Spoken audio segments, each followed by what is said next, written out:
পাহাড় কেটে রাস্তা কিংবা নদী পার হওয়ার সেতু তো কতই দেখেছেন, কিন্তু কখনো কি শুনেছেন প্রতিদিন স্কুলে যাওয়ার জন্য বাচ্চাদের রিক্সা বা বাস নয়, চড়তে হয় সোজা পাহাড়ের গায়ে ঝুলতে থাকা স্কাই হাই লিফটে?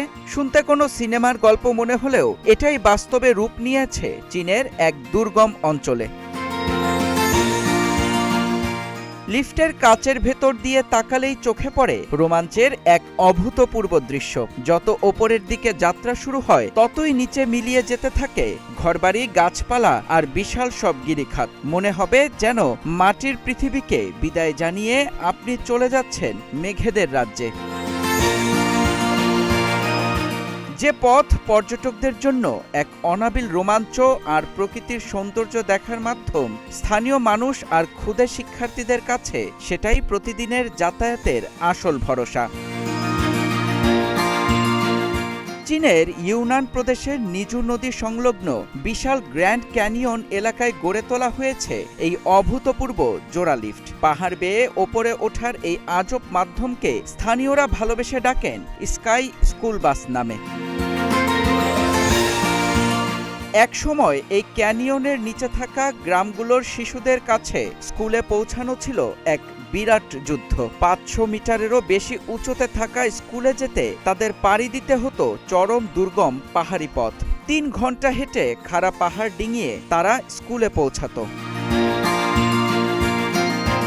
কিন্তু সেই কঠিন বাস্তবতাকে এক নিমিষে বদলে দিয়েছে এই দুটো বিশালাকার লিফট। 3 ঘন্টার ধকল ভরা যাত্রা এখন নেমে এসেছে মাত্র 30 মিনিটের স্বস্তিতে। এই প্রযুক্তির প্রথম চমক কিউইয়ন নামের 268 মিটার উঁচু লিফটটি, যা চালু হয়েছিল 2022 সালে। আর সম্পূরক হিসেবে যুক্ত হয়েছে 288 মিটারের আরেকটি লিফট হুয়াও।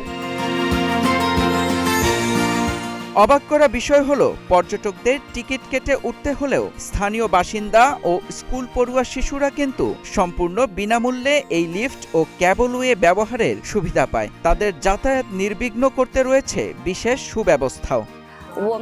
আমরা ছোট নদী ও ক্যানিয়ন ধরে হেঁটে এসেছি। আগে যেখানে বাচ্চারা হেঁটে যেত সেই পুরনো পথ দেখতে পেলাম। সত্যিই খুব আবেগপ্রবণ লাগছে। পড়াশোনার পথটা কতটা কষ্টের ছিল, তবুও তারা কখনোই দমে যায়নি, সামনের দিকে এগিয়ে গেছে। যেমনটা আমাদের চীনের ভবিষ্যৎও সবসময় সামনের দিকে এগিয়ে চলছে।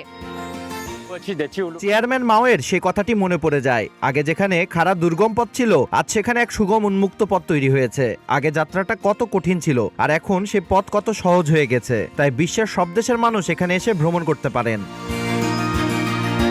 প্রতিদিন এই লিফটে দুটি ভিন্ন পৃথিবীর মানুষ চড়েন। একদল আসেন প্রকৃতির অপরূপ সৌন্দর্য উপভোগ করতে, আর অন্য দল পা বাড়ায় তাদের জীবনের সবচেয়ে গুরুত্বপূর্ণ গন্তব্য, অর্থাৎ আলোর দিশারি স্কুলের দিকে।